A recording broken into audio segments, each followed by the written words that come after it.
கடவுள் முன் கண்ணீர் வடிக்கலாமா? ஆம், வடிக்கலாம். கடவுள் அதையே விரும்புகிறார். அப்போ அழுதாதான் கடவுள் வரம் தருவாரான்னு கேட்டா இல்லை.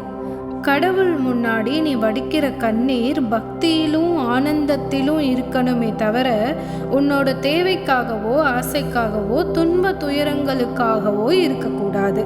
உனக்கு ஒரு கஷ்டம் என்னால் அழாமல் இருக்க முடியலன்னு நினச்சா அழு, நல்லா அழு. கத்தி கதறி அந்த இறைவனை திட்டி கோவப்பட்டு சண்டை போட்டு கூட அழு, வேண்டான்னு சொல்லலை. அது தப்பும் இல்லை. ஆனால் நான் வணங்குற தெய்வம் என்னை கைவிட மாட்டாரு. துன்பத்திலும் எனக்கு துணை நீயேன்னு அவர் மேலே பாரத்தை போட்டுட்டு அழுது தீர்த்துட்டு நிம்மதியாக இரு. வழி கொடுக்க தெரிஞ்ச அவனுக்கு வழி காட்டுறதுக்கு தெரியாதா? ஒரு சிலர் இருக்காங்க, கோயிலுக்கு போய் அந்த சாமியை பார்த்துட்டு திட்டிட்டு அழுதுட்டு வருவாங்க. இதனால் உங்களுக்கு கஷ்டம் தீர போகிறதும் கிடையாது, கடவுளோட கருணையும் கிடைக்காது. கோயிலுக்கு போனால் கண் குளிர கடவுளை பார்த்து கையெடுத்து வணங்கிட்டு வந்தாவே குறைகள் தீரும். கடவுளுக்கு நாம் சொல்லி தான் நம்ம குறை தெரியணும்னு அவசியமே இல்லை. குறைகள் சொல்லி நாம் அவரை திட்டுனாலும் அழுதாலும் என் குறை தீர்க்க நீயே கதின்னு அவருடைய திருவடியை பிடிச்சிக்கிட்டாவே போதும்.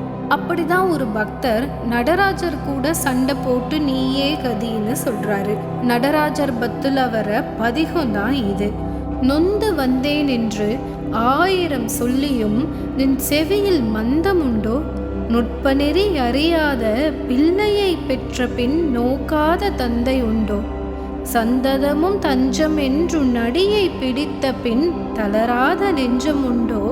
தந்திமுகன் அருமுகன் இரு பிள்ளை இல்லையோ? தந்தை நீ மலடுதானோ? விந்தையும் ஜாலமும் உன்னிடம் இருக்குதே, வினையொன்றும் அறியிலேனே.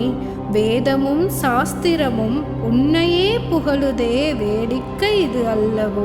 இந்த உலகீரேலும் ஏனளித்தாய் சொல்லு, இனி உன்னை விடுவதில்லை. கடவுள்கிட்ட பக்தின்றது இப்படி கூட இருக்கலாம், தப்பு ஒன்றும் இல்லை.